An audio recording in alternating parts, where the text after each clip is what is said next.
പ്രഭാത ചിന്തകൾ. ജീവിതത്തിൽ മനസ്സമാധാനം ഉണ്ടാവണമെങ്കിൽ ക്ഷമിക്കാനുള്ള സന്നദ്ധത കൂടി ഉണ്ടാവണം. മറ്റുള്ളവരോടുള്ള പകയും വിദ്വേഷവും മാറ്റിവെച്ച് സ്നേഹത്തോടെ പെരുമാറുക.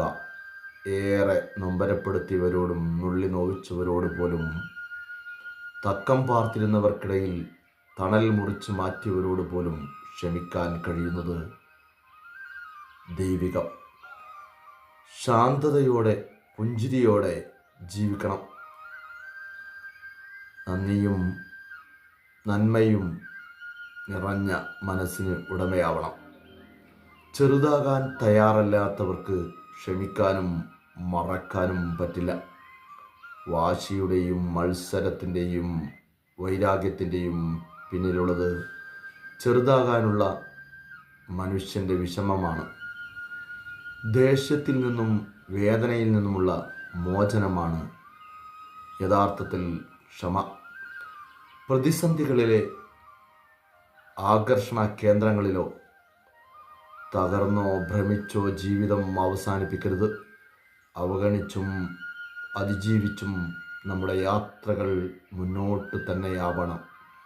വിവിധങ്ങളായ അനുഭവങ്ങളിലൂടെ കടന്നു പോയവർക്ക് മാത്രമേ ഓരോ അനുഭൂതിയുടെയും ആഴങ്ങളെ സ്പർശിക്കാനാവൂ.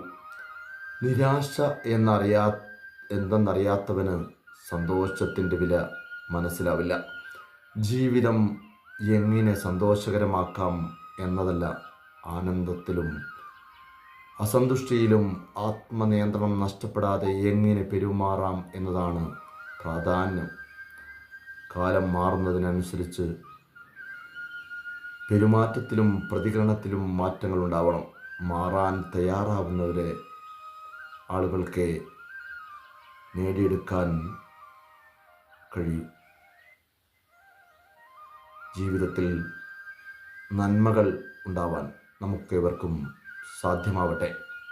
പ്രഭാത ചിന്തകൾ നാളെ കാലത്ത് മറ്റൊരു വിഷയവുമായി നിങ്ങളോടൊപ്പം. നമ്മുടെ ചാനൽ സബ്സ്ക്രൈബ് ചെയ്യുക, ഷെയർ ചെയ്യുക.